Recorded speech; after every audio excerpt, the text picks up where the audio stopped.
ભાવાર્થ એમ કે નિરુપાધિપણે જીવ દ્રવ્ય જીવું છે તેવો પ્રત્યક્ષપણે આસ્વાદ આવે એનું નામ શુદ્ધાત્મા અનુભવ છે એમાં લખેલું છાપો ભગવાન તીર્થંકરો પરમાત્માના ભક્તો જે સંકિતી જ્ઞાની ના લખાણ છે આ બધા.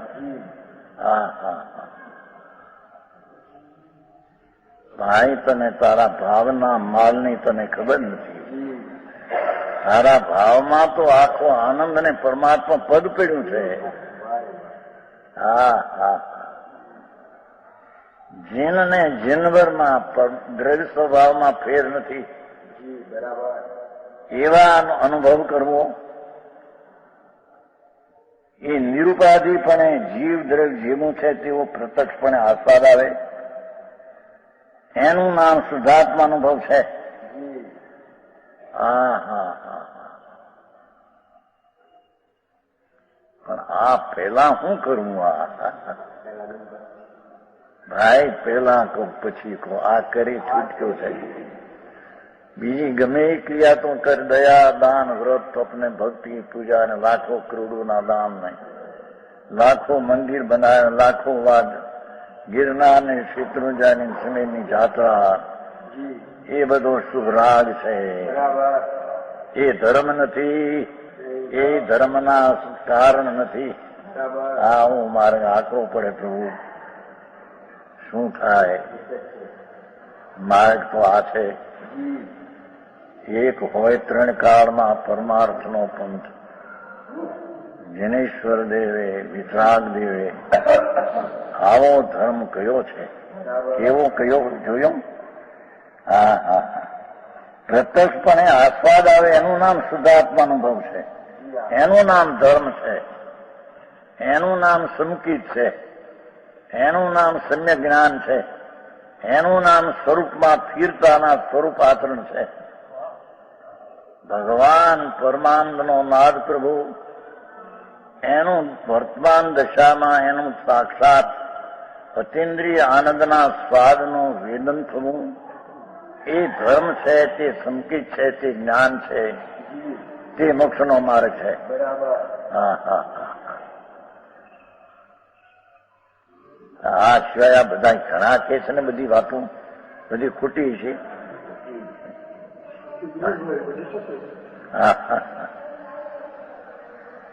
ભાઈ શું કહે, વસ્તુ તો તારી પાસે પડી છે. બરાબર. એ મૃગની ડૂંટીમાં નાભીમાં કસ્તુરી, પણ મૃગલાને કસ્તુરીની કિંમતું નહીં. હા હા હરણ મૃગલા, એની નાભીમાં કસ્તુરી, અને એ કસ્તુરી શોધે બહાર. એમ પરમાત્મા કહે છે કે તારા સ્વરૂપમાં અતિન્દ્રિય આનંદ ભરેલી કસ્તુરી પડી છે. એની સામું જોતો નથી, પર સામું જોઈને તને ધર્મ થાય. આ ભગવાન સામું જોઈને પણ રાગ થાય કે ધર્મ ન થાય, એમ કે છે. સમજાણું કાંઈ?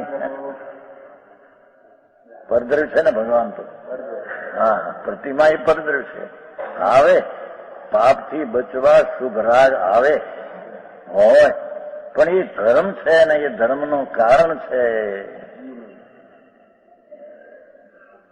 એમ નથી. હા હા હા કે છે કેવી છે અનુભૂતિ?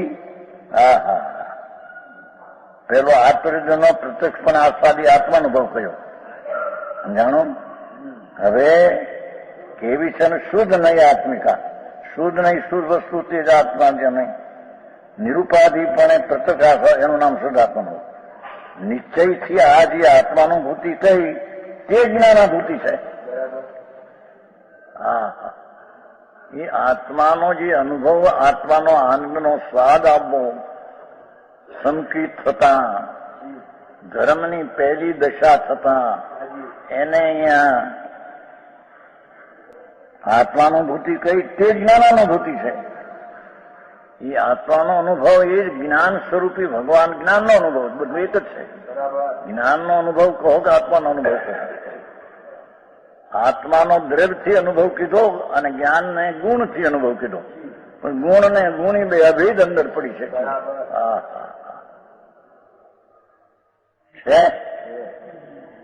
એટલી માત્ર જાણીને આત્માનુભૂતિ કઈ તે જ જ્ઞાનાભૂતિ છે. ઇતિ બુદ્ધવા એમ જાણીને આમ છે જીવ વસ્તુનો જે પ્રત્યક્ષપણે આસ્વાદ તેને નામથી આત્માનુભવ એમ કહેવાય અથવા જ્ઞાનાનુભવ એમ કહેવાય, બે કહેવાય. આત્મા આનંદ ને જ્ઞાન સ્વરૂપથી સર્વાંગ ભરેલું પદાર્થ પરમાત્મા સ્વરૂપ એનો અનુભવ કહો કે એનો સ્વભાવ જે જ્ઞાન છે તેનો અનુભવ કહો, બે એક જ ચીજ છે. સમજાણું કાંઈ? આ શીશના પ્રશ્નનો ઉત્તર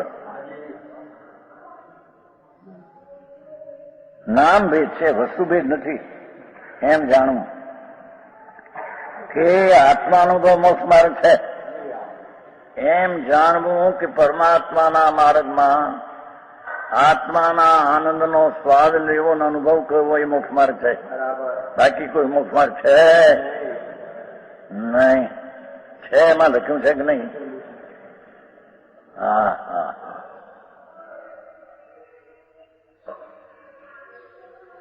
આત્માનુભવ એ મોક્ષનો માર્ગ છે.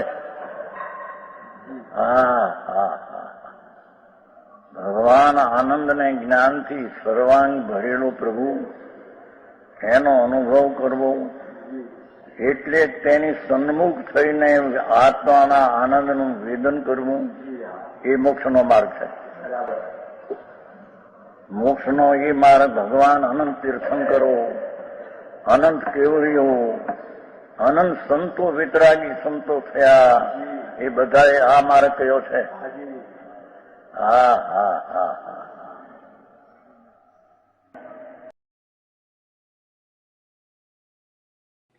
તથાપિ કહાનવાણીના અંકાયે મૂલ્યના કદી. તથાપિ માતવાણીના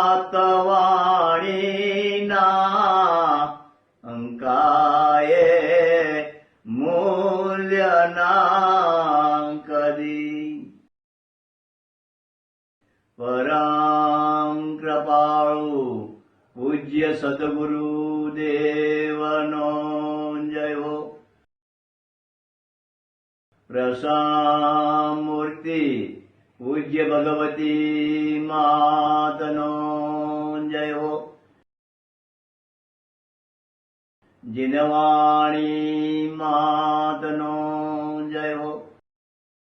પરમિત્રાગ દિગંબર જૈન ધર્મનો જયો.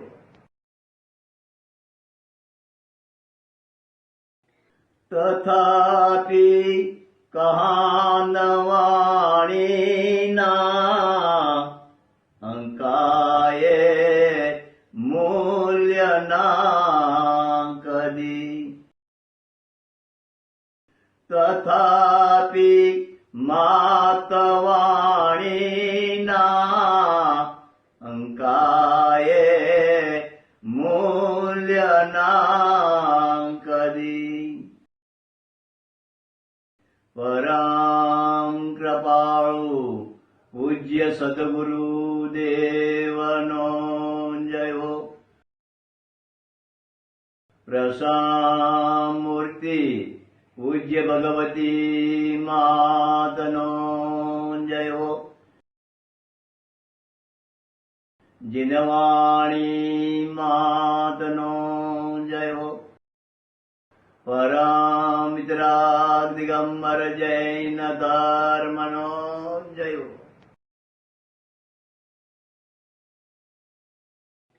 તથાપિ કહાનવાણીના અંકાયે મૂલ્યના કદી. તથાપિ માતવાણીના અંકાયે મૂલ્યના કદી પરામ કૃપાળુ પૂજ્ય સદગુરુ દેવનો જય હો. પ્રસામૂર્તિ પૂજ્ય ભગવતી માતનો જય હો. જીનવાણી માતનો જય હો. પરમિત્રાગ દિગંબર જૈન ધર્મનો જય હો.